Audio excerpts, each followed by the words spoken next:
કાનંદજી આવી ગયું. જય સચ્ચિદાનંદ. જય સચ્ચિદાનંદ જય સચ્ચિદાનંદ દીપકાજી. વિવેકાનંદજી. જય સચ્ચિદાનંદ.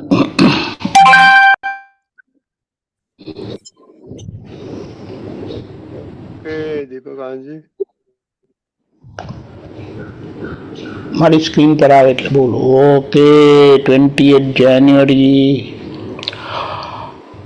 કોઈને એ દુઃખ ના થવું જોઈએ, આપણો નિશ્ચય છે. કોઈને એ દુઃખ ના થવું જોઈએ એ જોવાનું.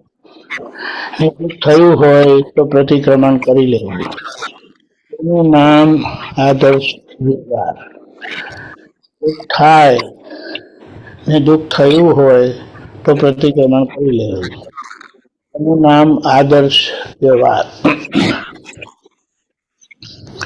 અહીંયા પહેલું તો દાદાએ આપણી પાસે નિશ્ચય કરાવ્યો કે ભવ ભટકામણનું કારણ અને સંસારમાં દુઃખી થવાનું કારણ શું છે કહી દીધું કે તમારા મન વચન કાયાથી કોઈને દુઃખ થાય અને તમે સુખી રહો કે સુખી થાવ એ બનવાનું નથી. આજ લગી બન્યું નથી, ક્યારે બનવાનું નથી. એટલે કોઈને દુઃખ ના થાય એ ખાસ જોવાનું. શું કીધું છે કે જે આ ભાવ ઉપર આયા, જે આ નિશ્ચય ઉપર આયા કે મારા મન વચન કાયાથી મારે કોઈને, તો શું કીધું દાદા કે એને હું ઉચકીને મોક્ષે લઈ જઈશ. એને હું ઉચકીને મોક્ષે લઈ જઈશ. હવે આટલી મોટી વાત જે કહી દીધી એ બહુ પ્રાથમિક ભૂમિકા આપણી જાણતા જાણતા અંદર હતી. એના આધારે દાદા આપણને મળ્યા છે. દાદાજી કે હું શોધતો હતો કોણ આવું ભાવ લઈને બેઠું છે અને બિચારા મૂંઝાયા કરે છે કે પોતાના ભાવના તો છે કે કોઈને દુઃખ આપતું નથી, પણ દુઃખ અપાઈ જાય છે તો ત્યારે એને અંદર શાંતિ રહેતી નથી. એટલે આ પહેલી વાત છે. કોઈને દુઃખ થાય ને તો અમારા મનમાં ગાંઠ પડી જાય. આપણે જ કોને પોતાનું જોઈએ, આપણને કોઈના થકી દુઃખ થાય છે તો એ વ્યક્તિ પ્રત્યે આપણને એક મનમાં ગાંઠ પડી જાય છે. મને આમ કર્યું, મને આમ કર્યું, વર્ષોથી મને આમ કરે છે એમ કરીને. અને એનો એ આપણા લીધે સામાન્ય મનમાં જે ગાંઠ પડી એના ઉકેલ માટે દાદાએ આ સમાધાન આપ્યું, રસ્તો આપ્યો કે તમે પ્રતિક્રમણ કરી લો. કારણ કે સામાન્ય દુઃખ થાય તો આપણા પ્રત્યે વેર બાંધે, અને કોઈ આપણા પ્રત્યે વેર બાંધે અને આપણે મોક્ષે જોઈએ એ બનેલું નથી, બનવાનું નથી કે ક્યારે બનશે નહીં. એટલે કે આપણે છૂટવું છે. અને આપણા મન વચન કાયાથી કોઈને સહેજ પણ કિંચિત માત્ર પણ દુઃખ થાય તો પ્રતિક્રમણ કરીને છૂટી જજો. અને જે આવી રીતે કરે છે એમનો જીવન વ્યવહાર આદર્શ થશે. બે ભૂમિકા છે. એક વ્યવહાર શુદ્ધ થવો, તે શુદ્ધ વ્યવહાર એટલે કે જેમાં નિશ્ચયનું કોઈ આરોપણ નથી. અને આદર્શ વ્યવહાર એટલે જેમના મન વચન કાયાથી કોઈને પણ દુઃખ થતું નથી. પેલી વાત નિશ્ચયની છે. મૂળ નિશ્ચય, યથાર્થ નિશ્ચય પ્રાપ્ત થાય ત્યારે વ્યવહાર વ્યવહાર તરીકે સમજાય. નહીં તો વ્યવહાર બધો ગૂંચવાયેલો રહી નિશ્ચય અને વ્યવહાર પક્ષે. નિશ્ચયનો તો ખ્યાલ જ નથી, પણ વ્યવહાર પક્ષે નિશ્ચયનું આરોપણ હોય છે, જેના કારણે વ્યવહાર બધો ગૂંચાઈ જાય છે. અને એના સિવાય પણ, એટલે શુદ્ધ વ્યવહાર થયા સિવાય પણ આદર્શ વ્યવહાર થઈ શકે છે. એ દાદાએ આખું વ્યવહાર વિજ્ઞાન ખુલ્લું કર્યું. આપણા મન વચન કાળથી કોઈને કિંચિત માત્ર પણ દુઃખ થાય તો એ આદર્શ વ્યવહાર નથી. અને એ વ્યવહારને આદર્શ કરવા માટે પ્રતિક્રમણનું સાધન વાપર્યું, જે વિતરાગનું અમોઘ સાધન છે. જે સાધનથી આ બધા જોડેના વેરભાવથી છૂટી જઈએ અને તો આપણો કંઈક છૂટવાનો રસ્તો નીકળે. નહીં તો છૂટવાનો રસ્તો નીકળી શકે એમ જ નથી. તેમાં એ કળિયુગમાં તો એમ કીધું છે, દ્વાપર માટે સારા સમયમાં ભગવાનની હાજરી લોકો પ્રેમથી બંધાતા હતા, અને કળિયુગમાં લોકો દ્વેષથી બંધાય છે, વેરથી બંધાય છે. આપણા થકી કોઈને દુઃખ થાય તો સામે આપણા ઉપર વેર રાખશે, અને એ વેર ભાવનાથી આપણે છૂટવું હોય તો છૂટાય નહીં. દાદા કે મને નથી ખબર પડી કે આપણે શું એમની જોડે ભૂલ કરી છે, પણ દાદા કે અમે યાદ કરીને શોધીને બધાને જેને માફી માંગી છે. એટલે કારણ કે અમારે છૂટવું હતું. એનો એક આપણે દાખલો લઈએ. બહુ વર્ષો પહેલા દાદા ધંધામાં હતા ત્યારે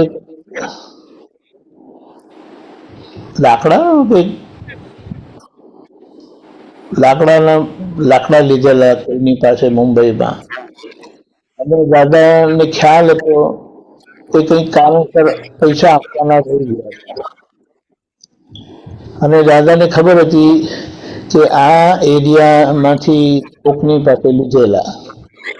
એટલે દાદાએ શું કર્યું, એક આપતા પુત્રને મોકલ્યા અને કીધું કે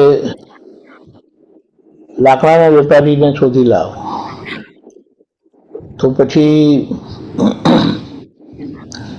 લાકડાને કોલસાનો સંબંધ હોય, કોલસું લાકડામાંથી જ બને છે. કંઈક એવી રીતની દાદાએ એમને આપેલી. તો એ શોધતા ગયા અને 20-25 જણાના નામ લેતા આવ્યા, જે કોઈ લાકડાના કે કોલસાના ધંધામાં હોય. હવે બોલો, દાદાએ કાગળિયું વાંચ્યું અને પછી એક નામને જઈને કીધું કે પછી એમના બધા જે માણસને મળેલા એમનો ફોન નંબર લેતા આવ્યા. અને પછી એમણે કીધું, દાદાએ કીધું કે આમને ફોન કરો. હવે અહીંયાથી ત્યારે તો સેલફોન નહોતા, મુંબઈમાં હતા ત્યારની આ વાત છે. એ વ્યક્તિને બોલાયા, વિનંતી કરી કે તમે આવો ને એમ કરીને. દાદા ભગવાન તમને યાદ કરે છે એમ કરી. અને એ આવ્યા તો બોલો, દાદા એમને ઓળખી લીધા. એમને ઓળખી લીધા. હવે એ માણસ તો આટલા વર્ષો પછી બહુ મોટા માણસ થઈ ગયા હતા પૈસે ટકે. અને દાદાએ કીધું કે મારા આટલા પૈસા આપવાના બાકી છે. તો એ ભાઈએ ના પાડી એમ કે એ તો બધું થઈ ગયું એમ કે. દાદાજી કે ના, અમારે તો આપવા પડે.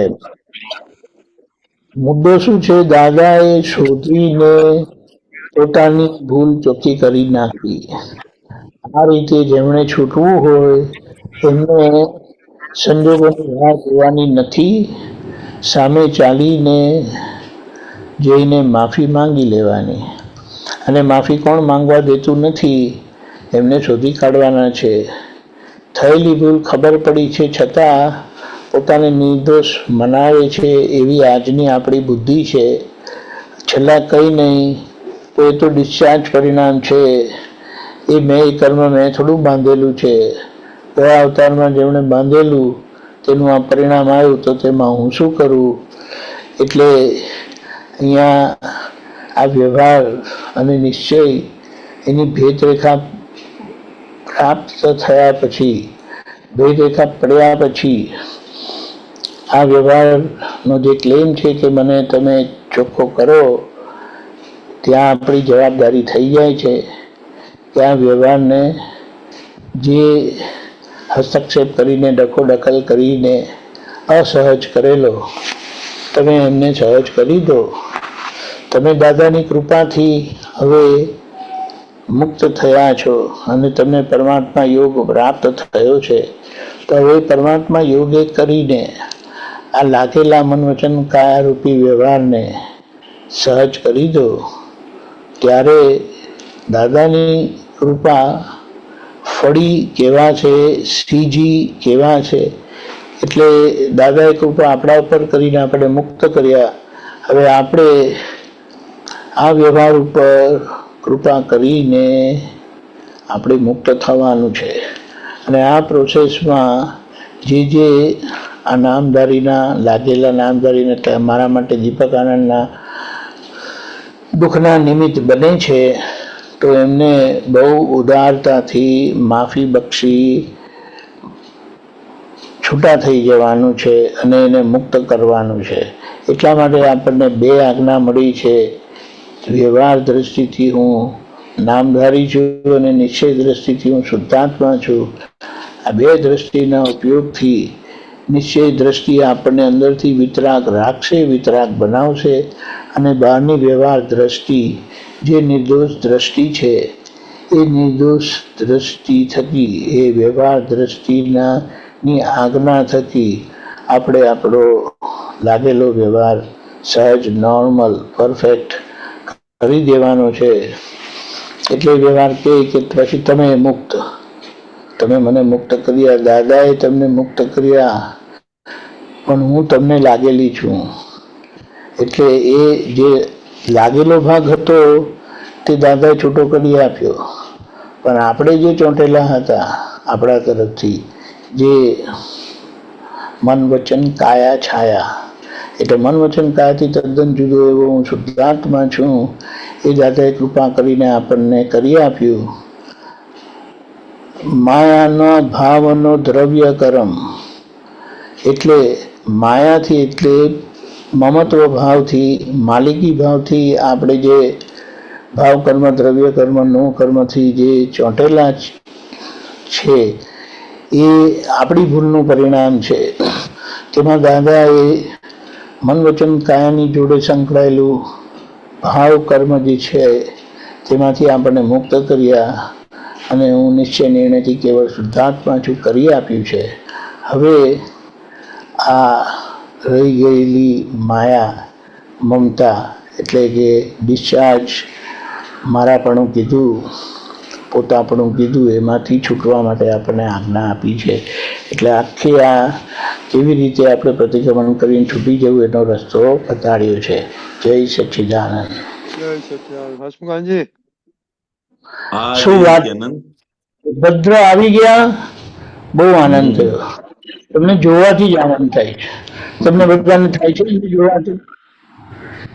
જાડા જોવાનું, જાડા છે નથી જોવાનું, એ કેટલા ભદ્ર દેખાય છે એ જોવાનું છે. સરસ. જય સચ્ચિદાનંદ. વાંચો તમે. કોઈને દુઃખ ના થવું જોઈએ તે જોવાનું, ને દુઃખ થયું હોય તો પ્રતિક્રમણ કરી લેવું, તેનું નામ આદર્શ વ્યવહાર. એટલે દાદા ભગવાન કહેતા હતા ને કે ભાઈ પહેલામાં પહેલું નક્કી કરો કે ભાઈ કોઈને દુઃખ થવું જોઈએ નહીં, પણ વખતે સંજોગોનો દબાણ આવે અને પાછલો જે ભરેલો માલ છે એના આધારે દુઃખ અપાઈ જશે. પણ અપાઈ જાય એ વખતે જો પ્રતિક્રમણ ના થયું તો તમે ગુનેગાર, અને જો પ્રતિક્રમણ થયું તો તમે આમાંથી મુક્ત રહી શકશો. એટલે કે આદર્શ વ્યવહાર પણ દાદા ભગવાને આપણને આ રીતે શીખવાડ્યું કે દુઃખ તો શું છે કે સંજોગોનું દબાણ આવે અને પાછલું આપણું અજ્ઞાન ભરેલું છે તે અજ્ઞાનના આધારે દુઃખ અપાઈ જશે. પરંતુ એની સામે અત્યારની આપણી જે જ્ઞાન જાગૃતિ શું કહે છે તો કે એની સામે તરત તમે પ્રતિક્રમણ કરી લો. એટલે ડાઘ પડ્યો હોય તો તરત તમે સાફ કરી નાખો. જો સાફ ના કરો તો તમે ગુનેગાર, સાફ કરો તો તમે ગુનેગાર નહીં. બરોબર. જય સચ્ચિદાનંદ. ખૂબ સરસ. જય સચ્ચિદાનંદ.